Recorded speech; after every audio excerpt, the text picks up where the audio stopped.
Hey, what's up guys? Welcome back to Texas, to Biking Roots and to the shop. Hope everyone is doing well. All right, today we're talking about this new bike, which I'm really excited about. It's new and we just got it in about a week ago. It's been so busy I haven't been able to talk about it. And it's based on this bike, which I've talked about. Actually, I haven't talked about this specific one. This is like a higher end Norco Fluid trail bike.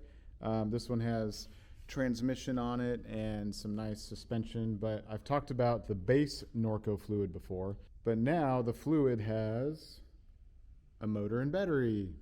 Yay. So yep, now the Fluid is an EMTB or e-mountain bike or e-bike, whatever you want to call it.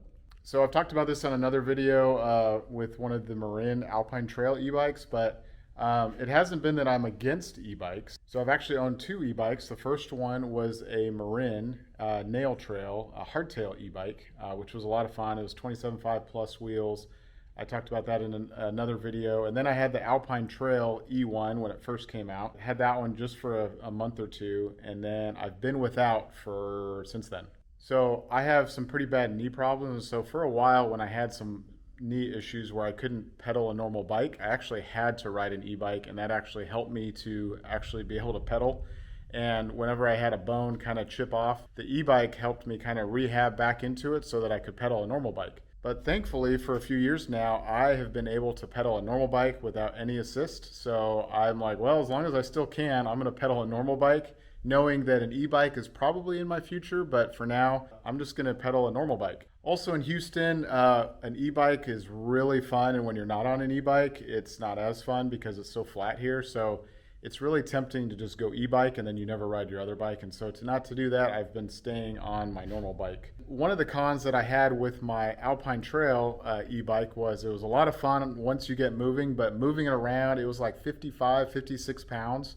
And it was tough. I have back problems too, so getting it on and off was a pain. Moving it around, putting it on the stand here at the shop, like it's just big and heavy.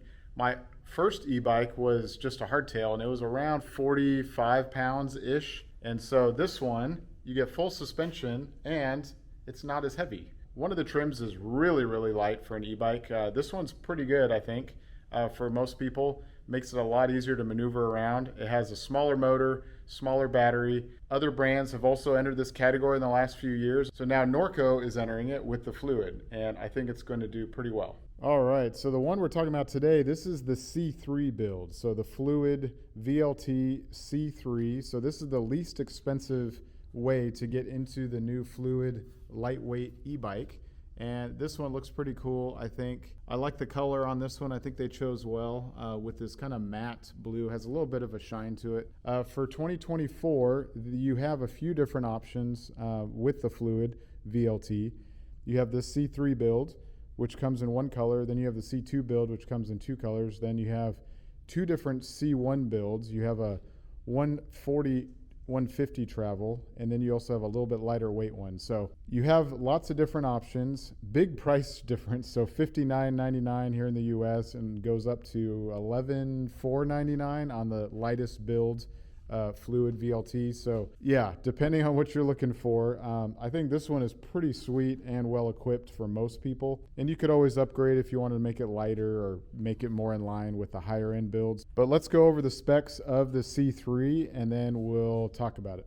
Okay, so let's talk about the frame. So as I described, this is a 140 millimeter travel trail bike. Up front, you got 150 millimeters of travel, and this is on most builds. The lightest weight build, it's a 140 fork, 130 in the rear. On the C3s, so here's what you get. You get a carbon front triangle, which that helps to reduce the weight. And as you can see, it's pretty thin. Yes, you can tell if you look closely that it's a little bit girthier than a non-battery equipped bike, but you have this new Bosch motor, which is lighter weight, smaller, that they have tucked away in there.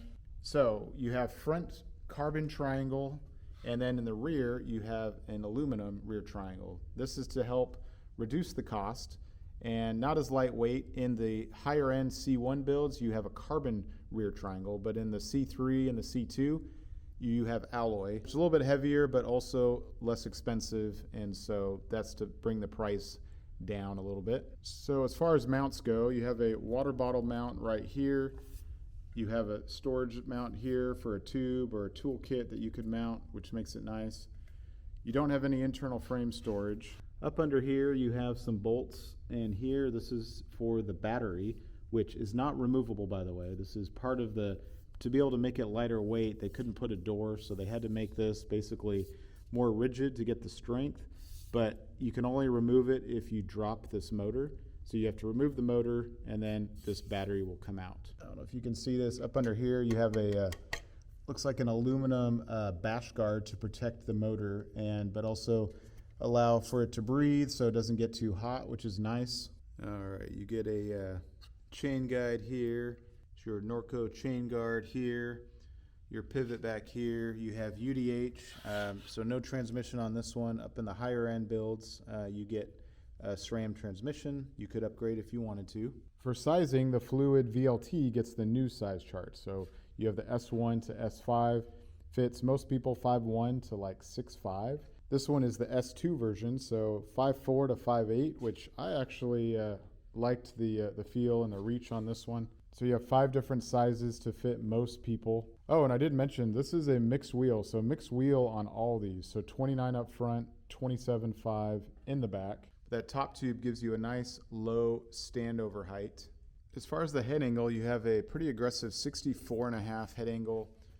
Size specific seat tube angle 76 to like 77, which is pretty nice to be able to get you pretty straight up and also be able to allow for pretty good dropper post insertion. It does have a bend here, but this does grow on the bigger models. I have an S3 over here that we just built up as well, so a little bit taller up there. And the S3 is 5'7" to kind of 5'11" is the range. All right, bring you in on the left side of the frame here. So here's the Bosch kind of control area here.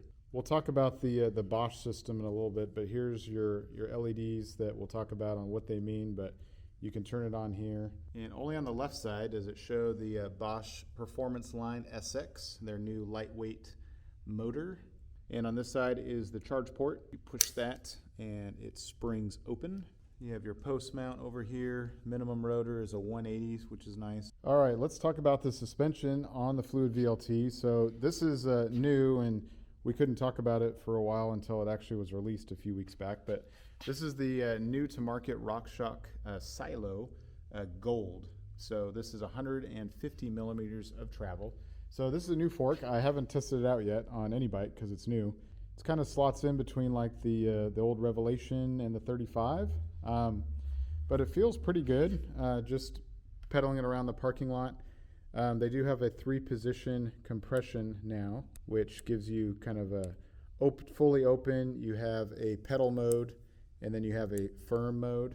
So yeah, I kind of like the simplicity and having that 3-position switch, which makes it a little simpler. Not as much adjustment as some of the higher end ones, but I think it's plenty for most people. And your air, of course, on the right side. Up under here, you have your turtle or your hair for your rebound adjustment. So perfectly fine fork for most people. Some of the higher end builds will have Fox or the Pike Ultimate, which is lighter. A few more adjustments. So if you care about weight and more adjustments, then go to the higher end one or modify the fork. In the back, you have your RockShox Deluxe Select. So 140 millimeters of travel. You do have a climb switch over here, so you have open or close to firm it up, and then you have your rebound adjustment right behind it. No other adjustments on this shock. This shock has been around on lots of bikes, and it's fine for a lot of people. Don't need a lot of adjustment.